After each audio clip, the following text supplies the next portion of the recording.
esta sensación al cumplirse una semana a una mesa donde queremos entender un poco por qué es tan difícil encontrar una solución a lo que está ocurriendo.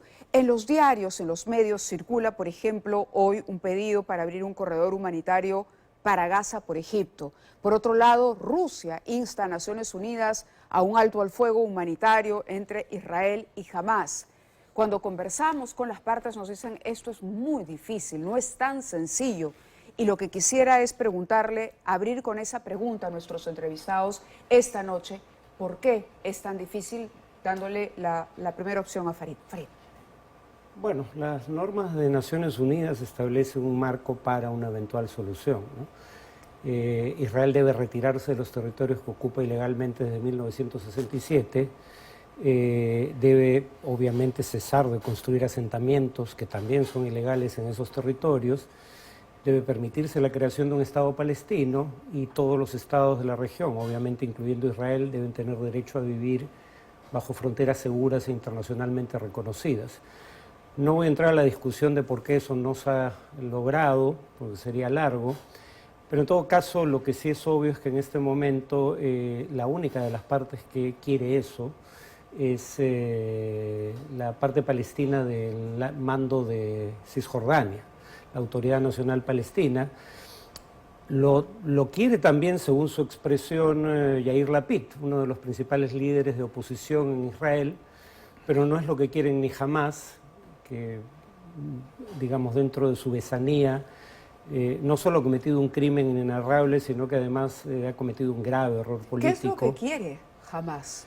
Honestamente, yo creo que ellos tenían una estimación de que esto iba a salir distinto, de que era básicamente secuestrar gente para negociar luego su liberación. Ellos creían que esto iba a ser como en enfrentamientos anteriores, uno en el que iban a sobrevivir militarmente y luego, como hicieron con Gilad Shalit, un soldado que detuvieron en 2006, iban a negociar un intercambio. El punto es que, dada la magnitud de la tragedia que creó el terrorismo de Hamás, obviamente ese ya no es el escenario. Lo que Israel va a hacer es tratar de destruir a Hamás. Y yo no tendría problema con eso si no fuera que de por medio de 2.200.000 civiles. Y me preocupa la retórica de sectores del gobierno israelí, ¿no? El presidente, por ejemplo, dice, es la nación entera la responsable. No es cierta esa retórica de que los civiles no sabían. Y el ministro de Energía dice que no habrá electricidad, agua o alimentos en Gaza mientras no regresen los rehenes. Esta es la lógica de Hamás, ¿no? Esta es la lógica de tomar civiles como Quería aprovechar también la presencia de Jack Roderick con nosotros para conocer desde el otro lado cuál es la lectura, desde el lado como miembro de la comunidad judía. Y yo veía, en efecto, declaraciones del presidente de Palestina ha dicho esto será una catástrofe humanitaria. ¿Qué cosa será catástrofe humanitaria? El asesinato, las violaciones, la respuesta de degollar Israel. a bebés es una catástrofe humanitaria o lo que va a pasar después. Solo estoy citando las declaraciones. No, sí, no lo dudo. Mira, gracias por la invitación. Yo espero poder absolver las inquietudes. Primero que todo, esto ha sido una tragedia. Y ha sido una tragedia para los dos. Ha sido una tragedia para los israelíes, que se han visto sorprendidos, se han visto humillados en su aparato de inteligencia. No creían que jamás era capaz de tremendas atrocidades. Y una frase que se está repitiendo mucho en los últimos días, que es: el día sábado, en la madrugada, ha sido el día que más judíos han muerto desde el Holocausto. Premeditadamente, con una alevosía, con una rabia, con una hazaña que ni los animales tienen. Degollando bebés, violando grupalmente a la gente, llevándose ancianos, llevándose rehenes, para canjearlo como prebendas, como moneda de mercancía. Pero no solamente ha sido una tragedia para el pueblo israelí, ha sido una tragedia para el pueblo palestino, también y especialmente. El pueblo palestino, no tengo la más remota duda de desear la paz. Ya está cansado de tanto, quiere tener su Estado y me parece lo más sensato que pueda haber. Si vamos a hablar de política, no de historia, sino de política, la política se basa en los hechos reales, no es lo que a mí me gustaría, sino lo que es. Existen dos pueblos que tienen larga historia y buenos lazos, profundos lazos con un territorio en común, pues van a tener que conversar y entenderse políticamente para llegar a soluciones. En el año 93, 94, en Oslo, dos grandes enemigos como eran Rabin y Arafat conversaron y llegaron a un acuerdo y se creó la Autoridad Autónoma Palestina, en dos partes, en Cisjordania la mayor parte y en la Franja de Gaza. El presidente Arafat, el líder histórico de la Organización de Liberación Palestina, tomó la presidencia. No hubo elecciones hasta que Arafat falleció y fue sucedido por Mahmoud Abbas.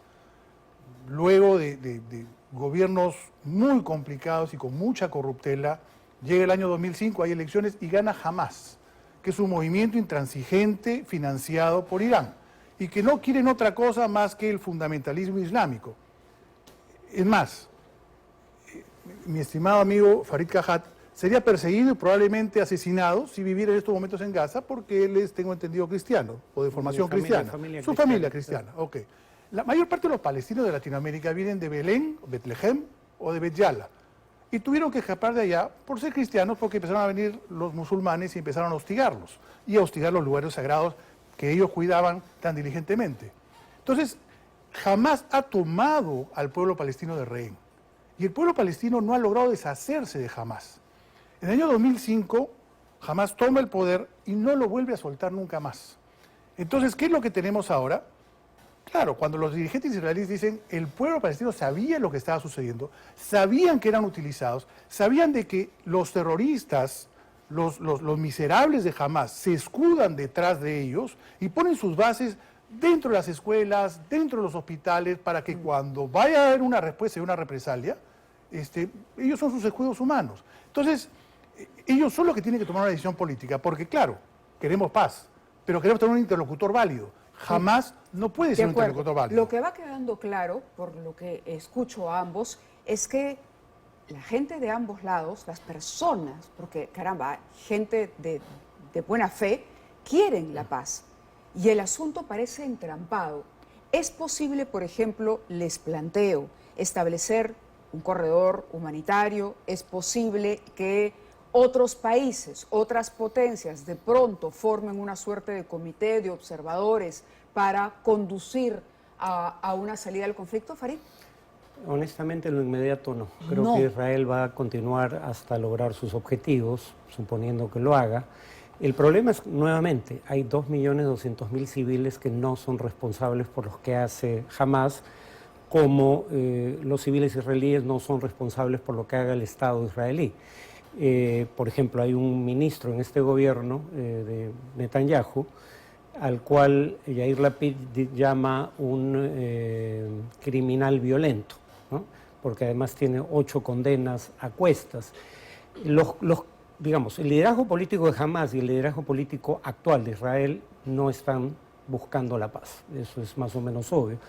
La buena noticia probablemente sea que esto ha llevado a que haya una respuesta mayoritaria de crítica a Netanyahu, porque siendo que se está cerrando filas en Israel a través de un gobierno de unidad nacional, por otro lado ya hay una primera encuesta que revela que un 86% de los israelíes culpan directamente a Netanyahu y su gobierno de lo ocurrido. Se suponía que en eso sí era bueno, en temas de seguridad. Pero lo inmediato es el tema de qué hacer. O sea, Israel está pidiendo a 1.100.000 personas que abandonen sus casas y vayan en medio de la guerra, porque no hay cese al fuego, no hay corredor humanitario, a un lugar donde también hay combates, sin ninguna garantía de que vayan a poder volver. Esta es gente que ya fue expulsada de su lugar de residencia en 1947-48. La mayoría de los habitantes de Gaza no son nativos de ahí, vienen de otros pueblos que tuvieron que abandonar durante la primera guerra con Israel. Y entonces tampoco queda claro cuál es la alternativa para estos 2.200.000 civiles que viven en Gaza y que no son responsables por lo que hizo Hamas. ¿Qué es exactamente lo que se quiere? Jack Rodríguez. Acá hay una cosa bien sencilla, y yo tomo un poco las palabras de Farid Kahat. Israel está en la obligación de hacer el trabajo que los palestinos no han querido hacer o no han podido hacer. Si el pueblo palestino está capturado por Hamas, y Hamas lo único que hace es desordenar todas las cosas y atacar a mansalva, y a todo esto, solamente hay tres personas o instituciones en la historia reciente de los últimos 100 años de la humanidad que han grabado, que han documentado las atrocidades que han hecho. Los nazis, ¿no?, que filmaron y documentaron exactamente a cuántos mataban y a qué hora llegaban y cómo lo hacían. Montesinos, que filmaba a la gente que él iba corrompiendo. Y jamás, porque las primeras imágenes que se han estado transmitiendo son imágenes de los israelíes muertos de miedo, corriendo, escondidos, filmándolos. Pero ahora tienen las GoPro, estas cámaras personales que llevaban los mismos combatientes de Hamas, los mismos terroristas, tanto los que han sido aniquilados en el momento, en la respuesta, como los que han sido capturados.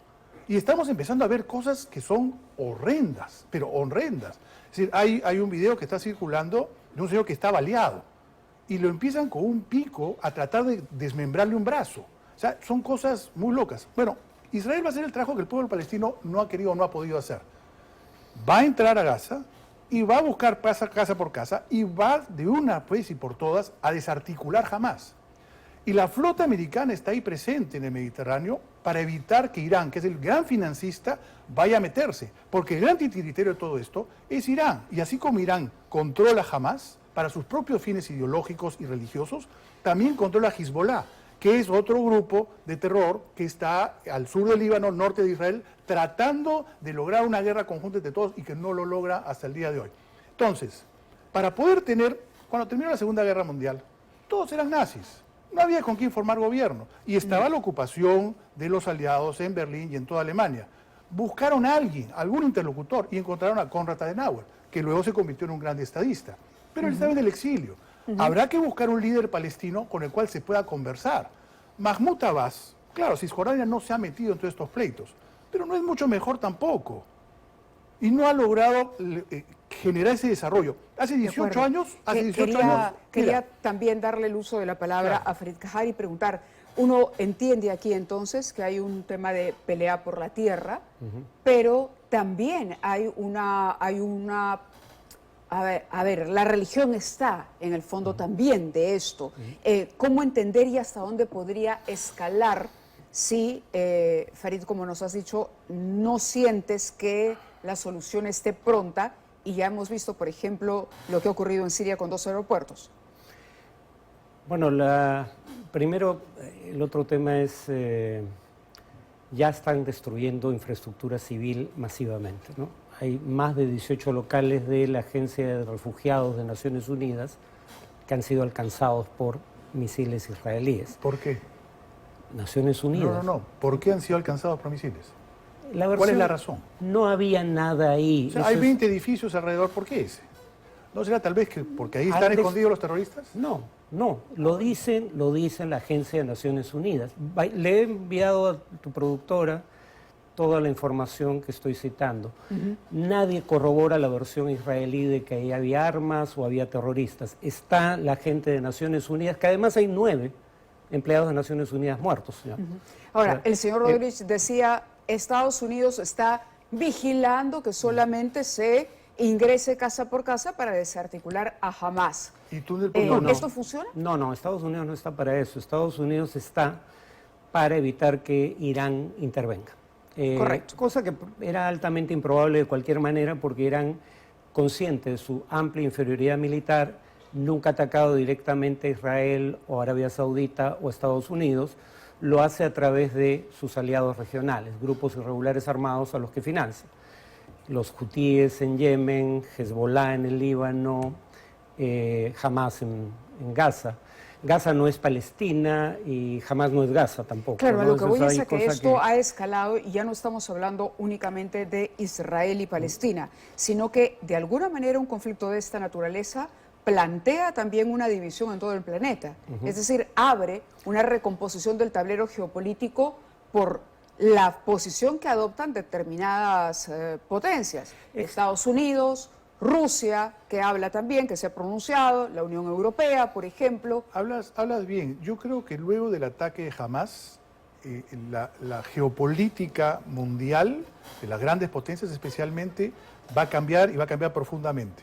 El gran reto de Israel es cómo eliminar de una vez y por todas el peligro del terrorismo de Hamas, que en vez de invertir en infraestructura, porque dinero han tenido de cooperación internacional, en vez de invertir en infraestructura, Han invertido en armamentos y en túneles para poder penetrar y hacer daño a Israel. Permítame una repregunta. Claro. Pero ¿cómo hacer para que detrás, cuando se va a la captura de terroristas, se evite la muerte de civiles inocentes?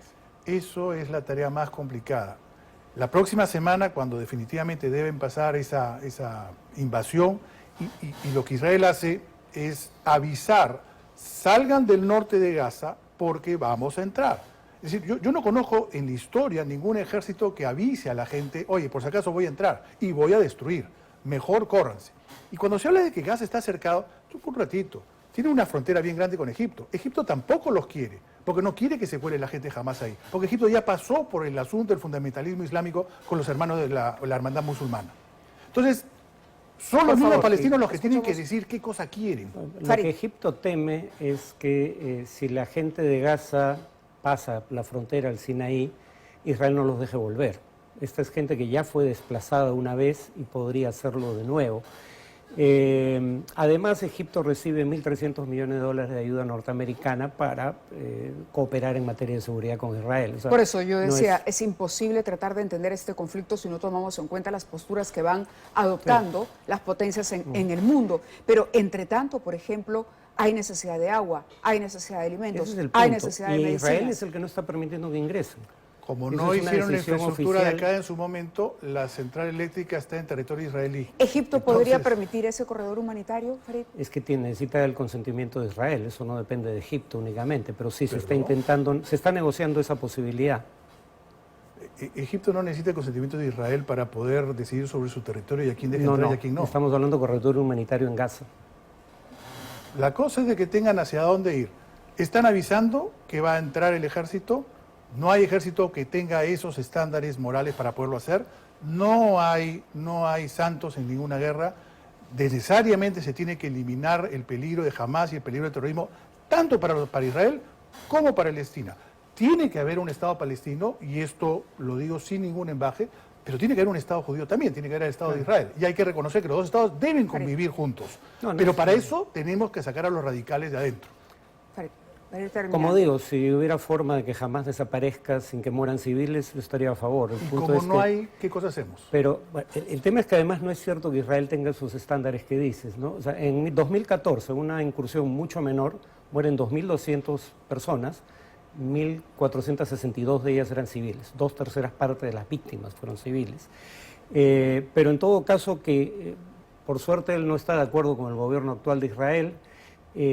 Yo también creo que la solución es 2 estados para 2 pueblos. O sea, el tema es que mientras continúen los asentamientos en territorios ocupados, cada vez va a ser menos probable un estado palestino porque no va a haber posibilidad de un estado con continuidad territorial. Por suerte, Farid Kajat tampoco está de acuerdo con Hamás y con los radicales, lo cual es sumamente importante. La paz en el Medio Oriente no la van a decidir 2 peruanos, sino la van a decidir los que están involucrados en la zona. De todas maneras, yo creo que el terrorismo debe ser combatido sin clemencia. Creo que hay un problema muy, muy delicado de cómo erradicar al terrorismo sin tener bajas civiles. Mucha gente habla de proporcionalidad. Si hubiera proporcionalidad, entonces Israel tendría que entrar a violar y a matar. Y eso no es el espíritu, jamás lo ha sido. Entonces, busquemos a líderes que los palestinos puedan reagruparse y lograr tener líderes que no sean radicales. Hay un escenario que también podría presentarse. Supongamos que se llega a destruir a Hamás, se acaba Hamás.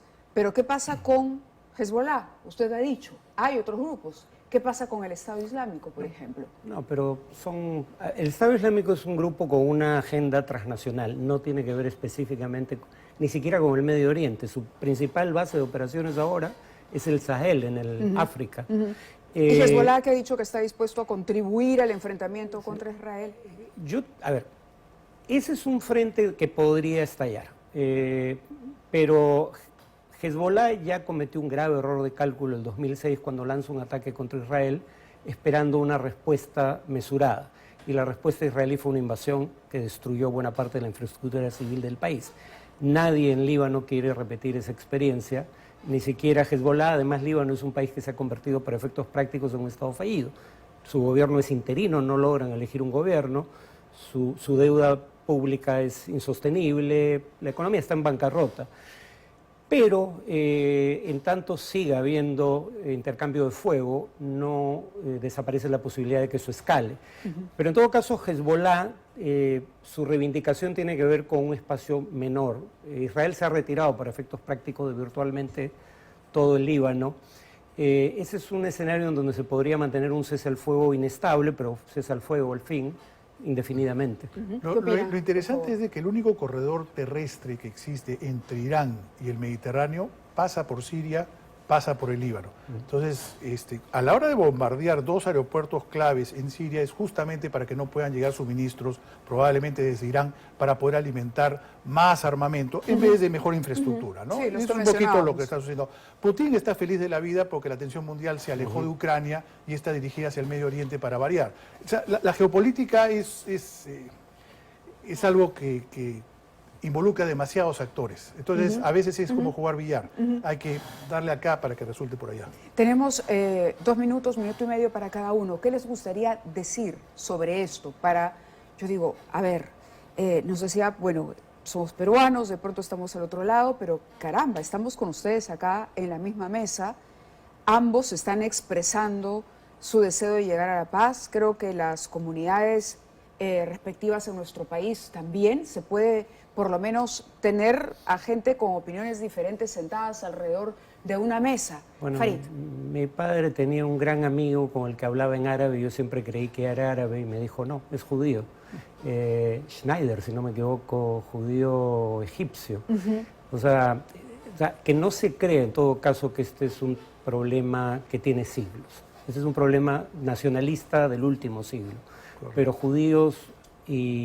judíos árabes, cristianos y musulmanes por igual, han convivido en Medio Oriente en paz relativa, mejor de lo que convivían cristianos y judíos en Europa durante buena parte de la historia. Es cierto, es absolutamente cierto. Es decir, la cultura judía floreció en los países árabes durante 2000 años sin mayor sobresalto y contribuyeron y retroalimentaron mutuamente. Es recién con los nacionalismos que empieza todo este desafortunado lío.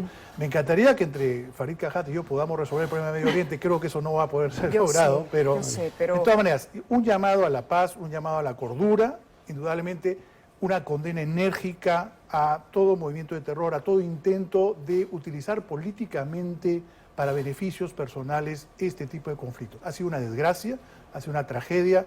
Ojalá el pueblo palestino encuentre esos líderes con los cuales se pueda conversar, llegar a acuerdos y el sentir de la sociedad israelí, que es muy fragmentada, ha sido mal interpretado por Hamás y muchas veces por los palestinos. Israel puede tener 200 opiniones distintas y 3000 partidos distintos y pelearse por cualquier cosa, pero cuando es atacada es como un solo puño y eso es lo que se está demostrando ahora con este gobierno de unidad nacional. 15 segundos, Farid, para hacer justicia a los tiempos. Jamás no es Gaza. Gaza son 2.200.000 civiles que no tienen responsabilidad alguna por las atrocidades de Hamás. De acuerdo, yo les agradezco a ambos y es importante también que todos entendamos, somos parte de la humanidad. A veces nos miramos mucho el ombligo, para ponerlo en criollo. A veces aquí en el Perú nos ahogamos en un vaso de agua y nos estamos mirando simplemente a ver, discutiendo en asuntos que resultan al final de la jornada insulsos. Pero este es un tema que nos toca a todos por igual, porque no somos insensibles a lo que está ocurriendo. Que tengan ustedes muy buenas noches y de nuevo, gracias reiteradas por haber estado aquí. Gracias. Gracias a los dos. Gracias. Vamos a ir